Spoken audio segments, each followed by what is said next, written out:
الله الرحمن الرحيم اللهم صل وسلم وبارك على سيدنا ومولانا وحبيبنا محمد النبي الأمي وعلى آله وصحبه وإخوته بعدد الإيمان لك وبعدد خلقك ورضا نفسك وزنة عرشك ومداد كلماتك استغفر الله الذي لا اله الا هو الحي القيوم واتوب الیہ یا حی یا قیوم۔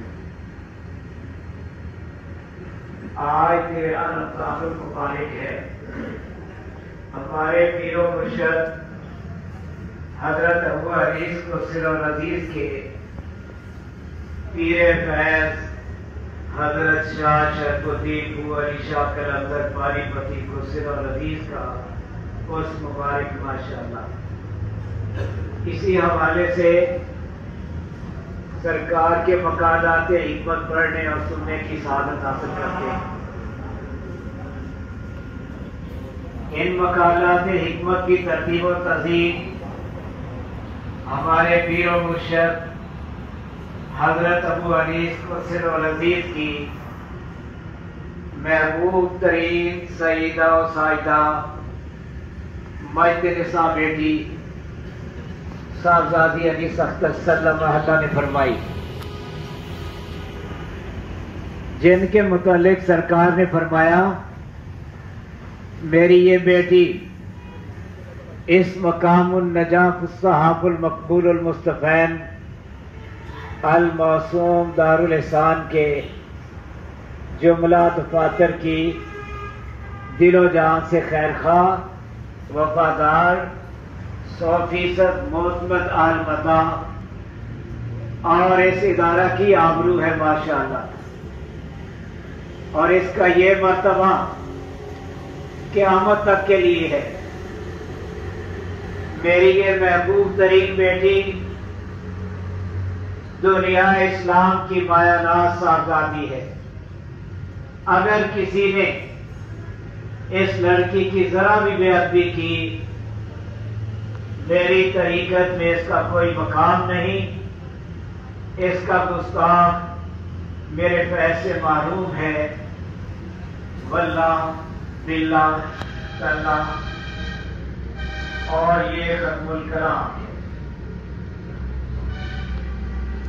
بسم اللہ الرحمن الرحیم۔ حضرت سیدنا موسیٰ کلیم اللہ علیہ السلام سے اللہ تبارک و تعالی نے 40 دن رات کلام فرمائی۔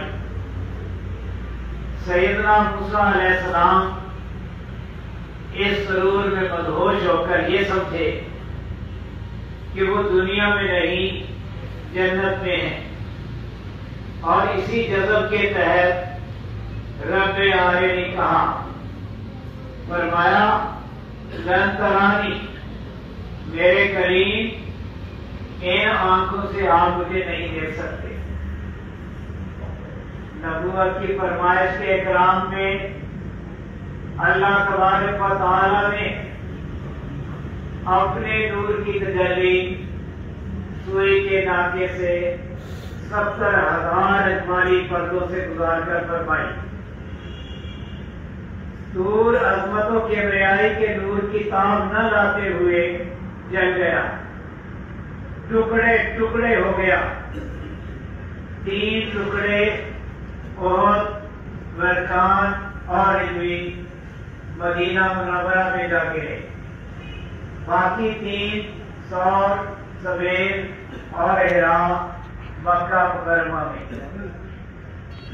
سیدنا موسیٰ علیہ السلام بے ہوش ہو کر گر پڑے اور 40 دن بے ہوش رہے۔ حضرت شاہ شرف الدین ابو علی قلندر پانی پتی قصر العزیز جب وہ مستی کے عالم میں فرماتے، طور پہ اللہ نے ایک تجلی کی، سارا پہاڑ جل گیا۔ ایسی 100 تجلی روز میرے دل پہ وارد ہوتی ہے اور مجھے محسوس تک نہیں ہوتی۔ وہ طلب تھی، یہ رضا وہ اجمالی پردوں سے گزر کر وارد ہوئی، اور یہ حضور اقدس صلی اللہ علیہ وسلم کی ردائے نبوت سے جلال ردائے نبوت سے گزر کر جمال ہوا۔ یہ حضور اقدس صلی اللہ علیہ وسلم کی امت کی شان کا شرف و برکت ہے، جس کا کہ ہم کسی بھی زبان میں شکریہ ادا نہیں کر سکتے، اگرچہ قیامت تک کرتے رہیں۔ اہل جذب کی خیرت کی رفت پہ عقل انگشت بدلنا، جذب شراب کی ایک لبالب بوتل، اسے پی کر مدہوش ہونا، جذب کی مستی جو کبھی نہیں اترتی اور نہ ہی کسی طرح اتاری جا سکتی ہے۔ اور دوسری بوتل جیسے دودھ کی آمیزش شراب کے خمار کو بھڑکنے نہیں دیتی، تیزی کو معتدل کر دیتی ہے۔ دونوں کا اثر ہمیشہ قائم، کبھی جذب کبھی سلوک، اسی طرح اور عین اسی طرح جذب کی تلچھٹ کا خمار کبھی نہیں اترتا، اور پھر ان کی تلچھٹ کا اثر ایک ہے، جام ہو یا تلچھٹ۔ جب تلچھٹ کا یہ حال ہے تو بھری ہوئی بوتل کا کیا حال ہوتا ہوگا۔ فیضان فیض پیر الفیض حضرت شاہ ابو علی قلندر پانی پتی کو سر و نظیر، جب رحمت ہے عین رحمت، رحمت اگرچہ کسی بھی روپ میں ہو رحمت ہے، بظاہر سخت کوئی، حقیقتاً دل جوئی، بظاہر بددعا، حقیقتاً عین دعا۔ جذب کا اصلی حال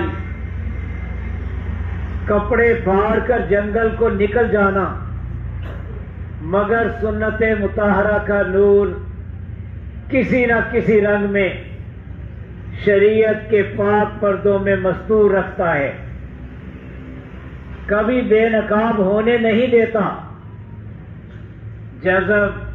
جاذب مجذوب محبت کی تصویر اور محبت ہی کی تنویر ہوتے ہیں۔ جذب کی آمیزش سلوک کی جان جس نے بھی پایا جذب ہی کے حال میں پایا۔ انسان کا سینہ، انسان کے سینے کا مقام لوح محفوظ اور طور سینہ کی مانند ہے۔ سینہ مقدر ہے، جب تک کدورت سے کلیتاً پاک نہیں ہوتا اپنے مقام کو نہیں پا سکتا۔ طور سینہ پہ نور کی جو جھلک حضرت سیدنا موسیٰ کلیم اللہ علیہ السلام نے دیکھی، وہی نور کی جھلک اللہ کے مقبول بندوں پہ بھی ظاہر ہو سکتی ہے اور ہوا کرتی ہے۔ کیا تو نہیں جانتا کہ ہمارے پیر الفیض حضرت شاہ شرف الدین ابو علی شاہ قلندر پانی پتی خسرو العزیز نے علی ہی کے نام پہ لٹی پائی؟ اللہ کے اسماء الحسنی میں سے ایک نام علی ہے۔ سبحان ربی العلی الاعلی المہام، میرے رب کے بے شمار نام ہیں، عظیم و علی دو برتر ہیں جو رکوع و سجود میں پڑے جاتے ہیں۔ یا علیو یا علیو یا علیو تسبیح، یا کریمو یا کریمو یا کریم دعا، دو پسندیدہ وظائف ماشاءاللہ۔ صاحب تسلیم صاحب انا ہوتے ہیں، جتنی اونچی تسلیم اتنی اونچی انا۔ تسلیم و انا ناز کے دو مایا ناز مقامات ہیں، آج تسلیم کل انا، تسلیم کے بعد انا ناز کا وہ انداز ہے جس کے بغیر تسلیم کا مقام آشکارا نہیں ہو سکتا۔ اور یہاں انا سے مراد سرکشی نہیں، مان تان ہے۔ سلوک کی تاریخ تسلیم و انا کے بے مثل و دلکش واقعات سے اٹی پڑی ہے۔ حضرت شاہ شرف الدین بو علی قلندر قصر العزیز کا ایک خادم شہر کو سودا سلب لینے جا رہا تھا کہ راستے میں صوبیدار یعنی گورنر کی سواری گزری۔ نامعلوم وہ اللہ کا بندہ کس دھن میں مستانہ مار جا رہا تھا کہ اسے نقیب کی آواز نہ سنی اور راستہ نہ دیا۔ نقیب نے اس کے سر پہ چھڑی دے ماری، سر سے خون بہنے لگا۔ وہ درویش اسی حال میں خون سے لت پت حضرت بو علی شاہ قلندر رحمۃ اللہ علیہ کی خدمت میں حاضر ہوا اور سارا ماجرا کہہ سنایا۔ حضرت بو علی شاہ قلندر رحمۃ اللہ علیہ تھرا اٹھے، منشی کو بلایا اور سلطان دہلی علاء الدین خلجی کو یہ حکم نامہ لکھوایا، اے بادشاہ، تیرے صوبیدار نے میرے ایک درویش کو بلا قصور لہو کر دیا ہے۔ سورج چھپنے سے پہلے اس صوبیدار کو ملک بدر کر دے، ورنہ سورج چڑھنے سے پہلے تیری جگہ کوئی اور ہوگا۔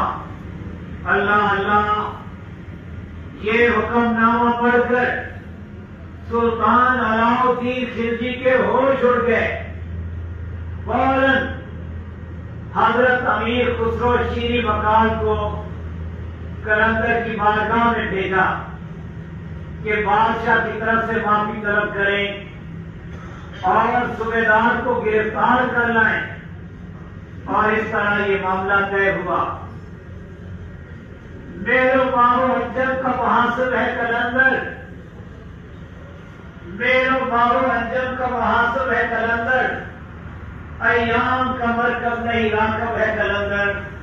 یا حی یا قیوم، الحمدللہ القیوم، واللہ خیر الرازقین، واللہ ذو الفضل العظیم۔